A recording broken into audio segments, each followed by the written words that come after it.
आप सभी को नमस्कार। इस कहानी में एक ब्राह्मण पर एक अप्सरा मोहित होती है और वह ब्राह्मण जब उस अप्सरा को काम विरह से दग्ध छोड़ देता है तो एक गंधर्व इसी का फायदा उठाकर ब्राह्मण के वेश में उस कन्या के साथ रमण करता है।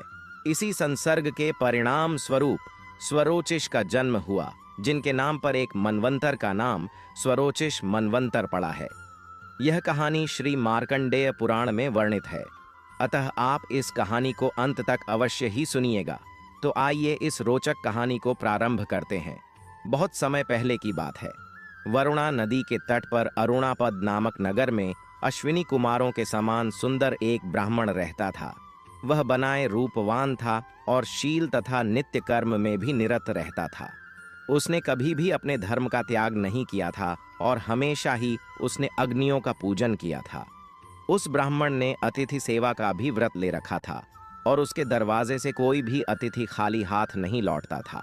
अब चूंकि उसके यहाँ अतिथि आते तो अपने यात्रा के संस्मरण उसे सुनाया करते थे। उसे सुनते सुनते एक दिन ब्राह्मण के मन में भी यह विचार आया कि मैं इस पृथ्वी की सुंदरता को इसकी संपूर्ण रमणीयता के साथ देखूं, यानी कि पृथ्वी पर उपस्थित रमणीक वनों को, उद्यानों को, नगरों को, नदियों को, पर्वतों को, इन सब को देखूं। वह ब्राह्मण अपने मन में यह विचार कर ही रहा था कि उसके यहाँ एक और अतिथि आया। बातचीत में उस अतिथि ने बताया कि मैं भ्रमण करता हूँ और मैंने पूरे पृथ्वी का भ्रमण किया है। तब ब्राह्मण ने कहा कि आपकी आयु इतनी अधिक लगती नहीं है और आपके शरीर से भी थकान का कोई चिन्ह नहीं दिखाई देता है। फिर मैं कैसे मान लूं कि आपने पूरी पृथ्वी का भ्रमण किया है और आपके यह सुंदर सुंदर देशों के वर्णन हैं, वह सत्य हैं, कोई कल्पना नहीं। तब उस अतिथि ने ब्राह्मण को बताया कि मैं मंत्रों का जानकार हूँ और मुझे औषधियों की भी अच्छी जानकारी है। मेरे पास ऐसी ऐसी औषधियाँ हैं जिनका लेपन करने से तुम बहुत कम समय में बहुत अधिक दूरी तय कर सकते हो और तुम्हें थकान भी नहीं होगी। ब्राह्मण ने उस अतिथि से अनुरोध किया कि कुछ उसे भी औषधियाँ दें। तब ब्राह्मण ने उसे एक पाद लेप दिया, यानी कि पैरों में लगाने वाला एक लेप दिया और कहा कि इसे लगा लेने से तुम अत्यंत ही अल्प समय में हजारों योजन तय कर लोगे। लेकिन ध्यान रहे, यह लेप जब तक तुम्हारे पैरों में रहेगा तभी तक तुम मनचाही गति कर सकते हो, और यदि तुमने पानी का स्पर्श अपने पैरों से किया तो यह लेप घुल जाएगा और फिर तुम जड़ गति हो जाओगे, यानी कि मनुष्य की गति को प्राप्त कर लोगे। ब्राह्मण कुम्हार ने वह लेप लिया, अपने पैरों में लगाया और अतिथि के जाने के बाद हिमालय पर्वत की तरफ घूमने के लिए निकल गया। उसने सोचा कि मैं कम ही समय में हिमालय पर जाऊंगा और दिन भर घूमकर शाम को अग्नि प्रज्वलित करने के समय तक लौट आऊंगा। ब्राह्मण ने औषधि को अपने पैरों में लगाकर हिमालय की तरफ प्रस्थान किया। अत्यंत ही कम समय में वह हिमालय की चोटी के एक दुर्गम स्थान पर जा पहुंचा। वहां पर उसने अत्यंत ही रमणीक एक वन प्रदेश को देखा जो देवताओं द्वारा बनाया हुआ था। वहां पर गंधर्व खेल रहे थे, वीणा और वंशी के मधुर स्वर आ रहे थे। पक्षियों में मोर और कोयल जैसे अत्यंत सुंदर सुंदर पक्षी अपनी प्रिय कलरव के द्वारा उस स्थान को सुशोभित कर रहे थे। वह ब्राह्मण उस जगह को देखकर अपने आप को ही भूल गया, लेकिन उसके पैरों के तलवे की गर्मी से जब हिमालय की बर्फ पिघलने लगी तो उसके पानी के स्पर्श को होने से उसके पैरों में लगी हुई औषधि धुल गई। ब्राह्मण बहुत समय तक उस रमणीक वन प्रदेश को देखता रहा, जहां तहां उद्यान शोभित हो रहे थे। देवताओं ने अपने खेलने के लिए स्थान भी बना रखे थे। वहां सैकड़ों गंधर्व थे, सुंदर अप्सराएं थीं और पशु पक्षी का तो पूछना ही नहीं था। हर तरफ शांति थी और हिंसक पशु भी वहां पर एकदम अहिंसक स्वभाव के साथ निवास कर रहे थे। देखते देखते जब शाम होने को आई तो ब्राह्मण ने अपने घर जाना चाहा, लेकिन जैसे ही उसने घर जाने के लिए प्रस्थान करने का विचार किया तो उसने देखा कि उसकी गति समाप्त हो गई है। अब वह बड़ा चिंता में पड़ गया था। उसने अपने जीवन में कभी भी संध्या काल के कर्म को छोड़ा नहीं था। इस बार उसके सामने यह प्रश्न उपस्थित हो गया कि यदि वह घर नहीं जाएगा तो गृहस्थ अग्नि कैसे जलाएगा, फिर उसका धर्म नष्ट हो जाएगा, वह मन नहीं कर पाएगा।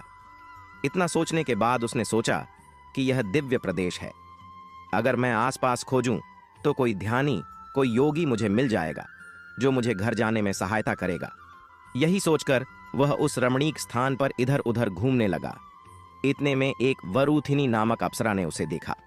वरूथिनी बड़ी ही सुंदर अप्सरा थी।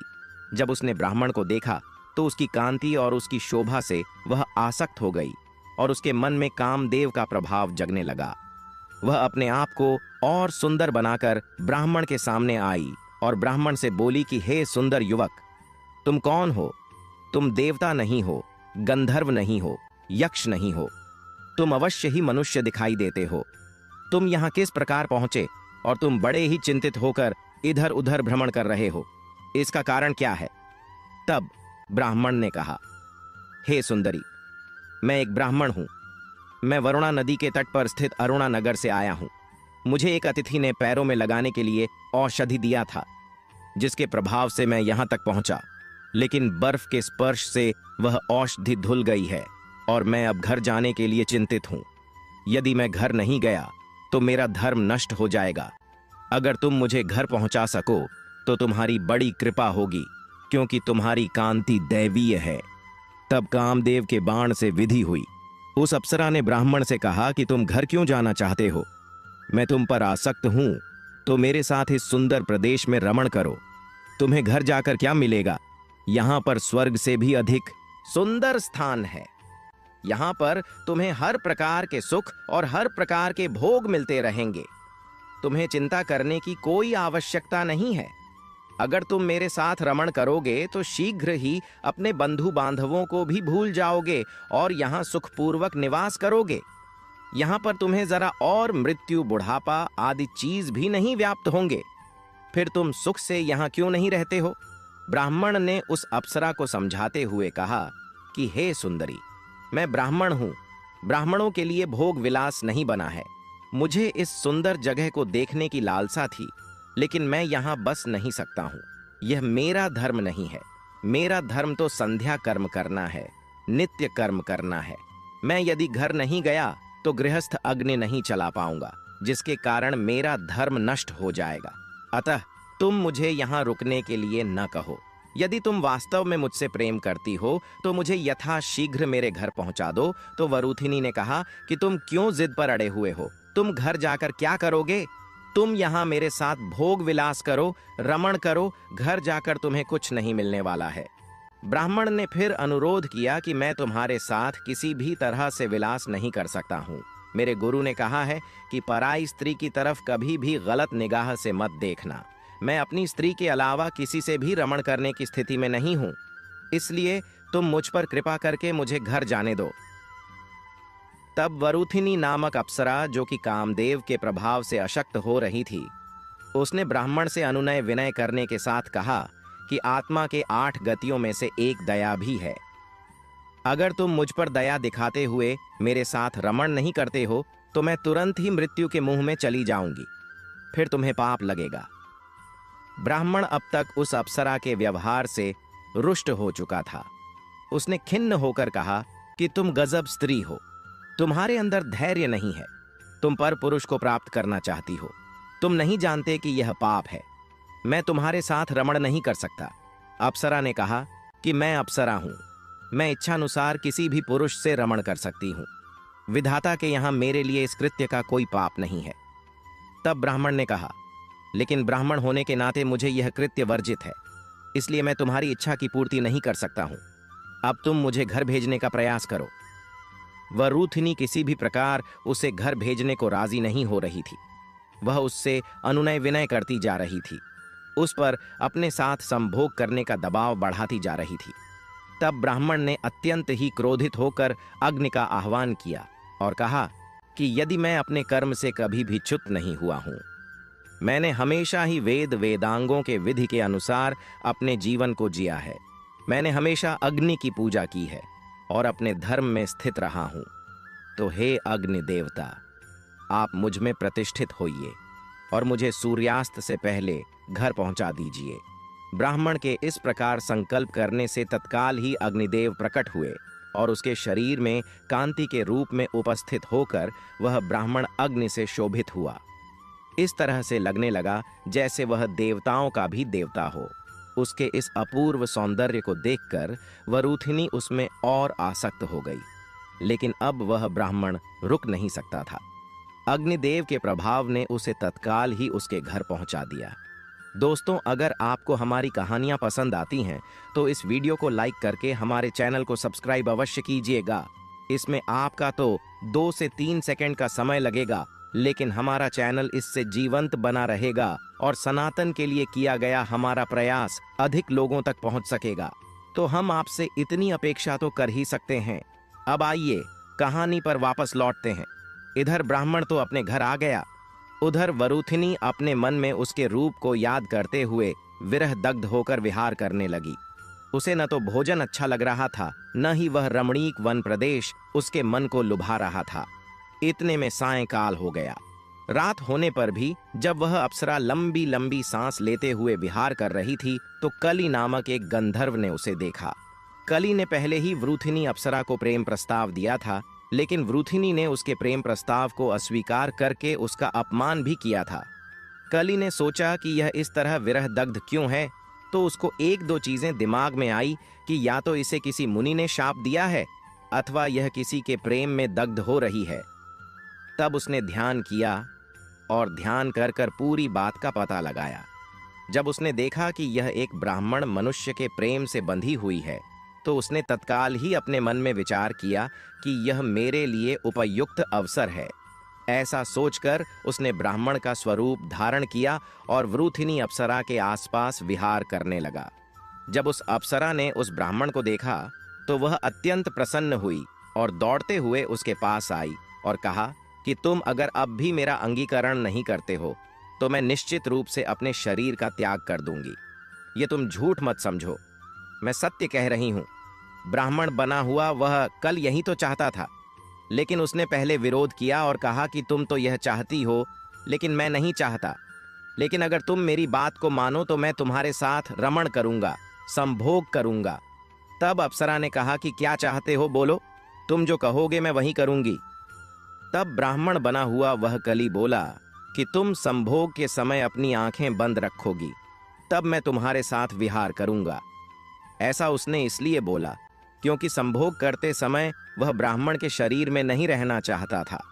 ऐसा करने से उसको संभोग का संपूर्ण आनंद नहीं प्राप्त होता, बल्कि वह दूसरे के रूप में उस आनंद को प्राप्त करता। इसीलिए उसने शर्त रखी कि संभोग करते समय तुम अपनी आंखें बंद रखना। वरूथिनी ब्राह्मण के प्रेम में पागल था कि हद तक आसक्त थी। उसने उस कली नामक गंधर्व की बात को मान लिया, जो कि अप्सरा को लगा कि ब्राह्मण ही है। इसके बाद वह कली नामक गंधर्व ब्राह्मण बना हुआ वरूथिनी के साथ उस रमणीक प्रदेश में विहार करने लगा। वह दिन प्रतिदिन उसके साथ रमण करता और भोग विलास में रत रहता। ऐसा करते हुए जब बहुत अधिक समय बीत गया तो उस ब्राह्मण रूपी गंधर्व के वीर्य से वरूथिनी अप्सरा गर्भवती हुई। उस गर्भवती अप्सरा को ब्राह्मण रूपी गंधर्व ने बहुत अधिक ही सांत्वना दिया और प्रेम पूर्वक उससे जाने के लिए कहा। वरूथिनी ने उसे जाने की अनुमति दे दी और गंधर्व ब्राह्मण के रूप को त्याग कर वापस गंधर्व के रूप में वरूथिनी से दूर चला गया। समय आने पर वरूथिनी ने एक पुत्र को जन्म दिया। वह पुत्र उत्पन्न होते ही अपूर्व कांति से युक्त था। उसकी शोभा अत्यंत अच्छी थी, इसीलिए उसका नाम स्वरोचिष रखा गया। स्वरोचिष दिन प्रतिदिन बड़ा होने लगा और उसके बाद उसने युवावस्था प्राप्त करते करते वेदों का, वेदांगों का और धनुर्वेद का भी अध्ययन कर लिया। वह अत्यंत ही सुंदर तथा अत्यंत ही बलवान युवा बना। एक दिन वह पर्वतीय प्रदेश में विचलित हो रहा था कि उसने एक कन्या को भयभीत होकर भागते हुए देखा। वह बचाओ बचाओ की रट लगा रही थी।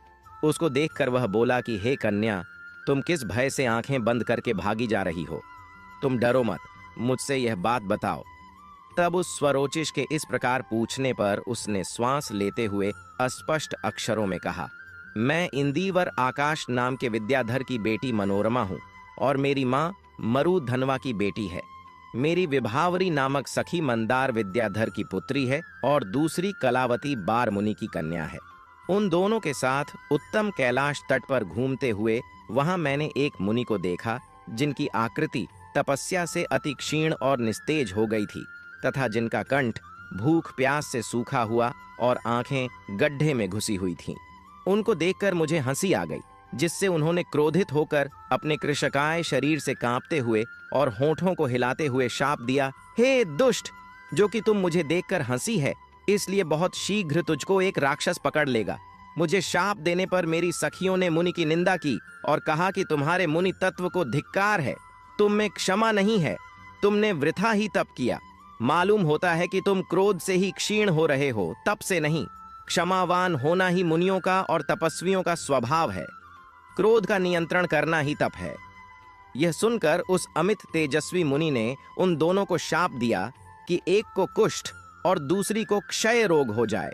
उसके उसी क्षण ऐसा कहते ही वे दोनों कुष्ठ और क्षय रोग से ग्रसित हो गए और मेरे पीछे भी यह महान राक्षस चला आता है।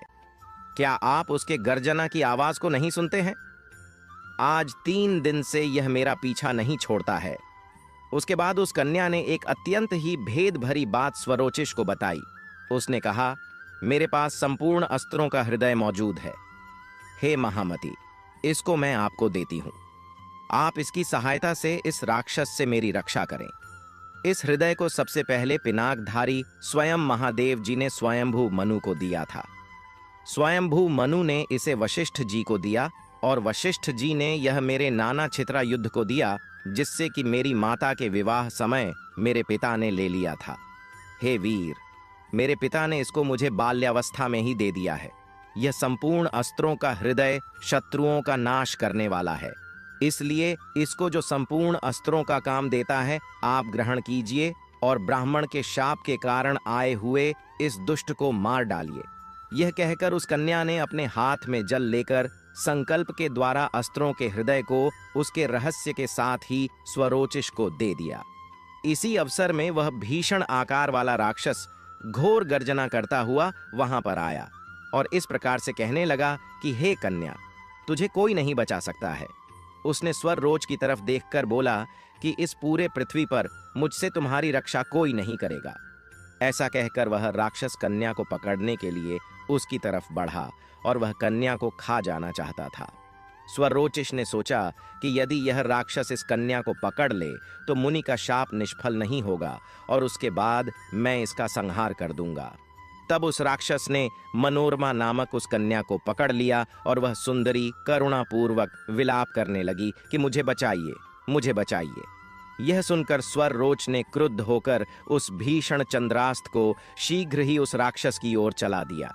उसी से डरकर निशाचर ने मनोरमा को छोड़ दिया और कहने लगा कि आप प्रसन्न होइए, इस अस्त्र को शांत करिए और मेरी बात सुनिए। यह महान तेजस्वी मुझको तुमने बुद्धिमान ब्रह्म मित्र के दिए हुए अति घोर शाप से बचा लिया है। तुमने मेरा उपकार ही किया है। अब मैं शाप से मुक्त हो तो अस्त्र को लौटा लो। तब स्वरोचिष ने अस्त्रों को लौटा लिया और पूछा कि तुमको किस कारण से यह शाप मिला था। यह सुनकर राक्षस बोला, ब्राह्मण, ब्रह्मा मित्र ने अष्टांग सहित आयुर्वेद और 13 अधिकार सहित अथर्ववेद का अध्ययन किया है। मैं इंद्र व राक्षस नाम का गंधर्व हूँ, जो इसी मनोरमा का पिता हूँ और विद्याधर के पति नल नाभ का पुत्र हूँ। मैंने पहले ब्रह्म मित्र मुनि से याचना की थी कि हे भगवान, आयुर्वेद को संपूर्णता मुझे पढ़ाइए, लेकिन उन्होंने मेरी याचना को सुनकर इसके लिए इनकार कर दिया। फिर जब वे शिष्यों को पढ़ाते थे तो मैं अंतर्ध्यान होकर उनसे आयुर्वेद को सीखने लगा। 8 महीनों में मैंने आयुर्वेद का संपूर्ण ज्ञान प्राप्त कर लिया। जब मैंने आयुर्वेद के संपूर्ण ज्ञान को प्राप्त करने लगा तो मैं हंसने लगा। मुझे हंसता देखकर मुनि ने ध्यान किया और सब बात समझ गए। फिर उन्होंने शाप दिया कि तुमने छिपकर मेरी विद्या पढ़ी है, तुमने राक्षसों जैसा कृत्य किया है, इसलिए तुम 7 रात के भीतर एक दारुण राक्षस बन जाओगे। उनके ऐसा कहने पर मैंने उनसे प्रणाम आदि अनुनय विनय से उनको प्रसन्न किया। तो फिर कोमल हृदय मुनि ने मुझसे कहा कि हे गंधर्व, जो मैंने कहा है वह तो अवश्य होगा, परंतु तुम राक्षस होकर पुनः इस शरीर को प्राप्त कर लोगे। अपनी स्मृति को खोकर क्रोध के वश होकर जब तुम अपनी ही लड़की को खाने को उद्यत हो जाओगे, तब किसी के अस्त्र की अग्नि के ताप से तेरा राक्षसपन चला जाएगा। फिर होश में आकर तुम अपने शरीर को प्राप्त करके गंधर्व लोक को जाओगे। इतना कहने के बाद वह राक्षस तत्काल ही गंधर्व के रूप में परिणित हो गया। मनोरमा नामक कन्या ने जब उस गंधर्व को देखा तो पिता पिता कहते हुए उससे लिपट गई। फिर गंधर्व ने कहा कि हे वीर, मैं तुम्हें आयुर्वेद का ज्ञान देता हूं और इस कन्या को भी तुम्हें सौंपता हूं, तुम इसका पाणी ग्रहण करो। इतना कहकर गंधर्व ने संकल्प पूर्वक आयुर्वेद का ज्ञान स्वरोचिष को दे दिया और उसके बाद अपनी कन्या का हाथ भी स्वरोचिष को देने के लिए आगे बढ़ा। तब उस कन्या ने कहा कि हे पिता, मेरी 2 सखियां मेरे ही कारण रोग से ग्रसित हैं। मैं तो इस वीर युवक से देखते ही प्रेम कर बैठी थी, लेकिन जब तक सखियां कष्ट में हैं और मेरे कारण कष्ट में हैं, मैं भोग विलास कैसे कर सकती हूँ? मैं एक स्त्री हूँ, मेरा हृदय कोमल भावों से बना हुआ है, मैं यह कृत्य नहीं कर सकती हूँ। तब सरोज ने कहा कि मुझे आयुर्वेद का ज्ञान हो गया है, मैं तुम्हारे सखियों को ठीक कर दूंगा। यह सुनकर उस कन्या ने स्वरोचिष से विवाह कर लिया और दोनों सुखपूर्वक उन सखियों के पास गए जो कुष्ठ और क्षय रोग से पीड़ित थे। तब वहां जाकर स्वरोचिष ने उन दोनों का इलाज किया और वे दोनों स्वस्थ हो गए। जब वे दोनों सखियां रोग से छूट गई तो उनमें से एक ने प्रसन्नतापूर्वक स्वर रुचि से कहा, हे प्रभु सुनो, मैं मंदार नामक विद्याधर की कन्या विभावरी हूं। आप उपकारी हैं, इसलिए मैं अपने आप को आपको समर्पण करती हूं। आप मुझे स्वीकार करें। मैं आपको एक विद्या भी देती हूं, जिससे सब जीवों की बोली का ज्ञान आपको हो जाएगा। आप मुझ पर प्रसन्न हों। उसके इस प्रकार कहने पर धर्मात्मा स्वर रुचि ने उससे एवमस्तु कहा और उसे अंगीकार कर लिया। दूसरी सखी ने भी इस प्रकार कहा, हे कुमार, वेद वेदांग के जानने वाले भाग्यवान ब्रह्मर्षि ब्रह्मचारी पार मुनि मेरे पिता हैं। एक समय कोकिल के ध्वनि से परम रमणीक वसंत ऋतु में पूर्णकस्ता नामक अप्सरा उनके पास आई। उस महापर्वत पर काम आसक्त होकर मुनि ने उससे भोग किया और उस संभोग के परिणाम स्वरूप मेरा जन्म हुआ। मुझको उस निर्जन वन में, जहां सर्प और सिंह भरे हुए थे, पृथ्वी पर अकेला छोड़कर मेरी माता चली गई। फिर जिस तरह चंद्रमा कलाओं से दिन प्रतिदिन बढ़ता है, उसी तरह मैं वृद्ध को प्राप्त होती गई। इसी कारण मेरे पिता ने मेरा नाम कलावती रखा और इसके बाद मुझे एक गंधर्व पालने के लिए पिता से मांग कर ले गया। फिर मेरे पिता से एक राक्षस ने मुझे मांगा। उनको न देने पर उस राक्षस ने उन्हें सोते समय शूल से मार डाला। इससे मैं अति निराश होकर आत्मघात करने पर उद्यत हुई तो उस समय शिवजी की पत्नी सती ने मुझको ऐसा करने से रोका। उन्होंने कहा कि हे सुंदरी, तू सोच मत कर, तेरे स्वामी महाभाग स्वरोचिष होंगे और उनके पुत्र मनु होंगे। हे, वे संपूर्ण निधियां तेरी आज्ञा को मानेंगे और तुमको मनवांछित धनराशि देंगी। महापद्म से पूजित पद्मिनी नाम की विद्या मैं तुम्हें देती हूं, इसको ग्रहण करो। इस विद्या के प्रभाव से सब निधियां तुम्हारी होंगी। सत्यपरायण दक्ष कन्या सती ने मुझसे ऐसा कहा था और वह स्वरोचिष निश्चय ही तुम हो। देवी असत्य नहीं कह सकती। वह कलावती मैं हूं तथा उस विद्या का मैं तुम्हें अपने शरीर से अर्पण करती हूं। आप मुझ पर प्रसन्न हो, मुझे स्वीकार करें। फिर स्वरोचिष ने उस कन्या कलावती से कहा कि ऐसा ही होगा। तब विभावरी तथा कलावती के स्निग्ध प्रेम से सर्वोच्च प्रसन्न हुए और देवताओं किसी कांति वाले। स्वरोचिष ने मनोरमा के साथ साथ उनकी दोनों सखियों विभावरी तथा कलावती से भी विवाह कर लिया। दोस्तों, आज की कहानी तो यहीं पर समाप्त हो रही है, लेकिन यह कहानी पूर्णतः समाप्त नहीं हुई है। स्वरोचिष के नाम पर एक मनवंतर का नाम है और एक मनवंतर का प्रवर्तन करने वाला। सिर्फ इतनी ही कहानी को धारण नहीं करता है, तो इनकी आगे की कहानी मैं आपको अवश्य बताऊंगा। लेकिन यहाँ पर समय की कमी के कारण आज हम अपनी कथा को यहीं पर विश्राम देते हैं। मिलते हैं अगले वीडियो में अगली प्रस्तुति के साथ। तब तक के लिए नमस्कार।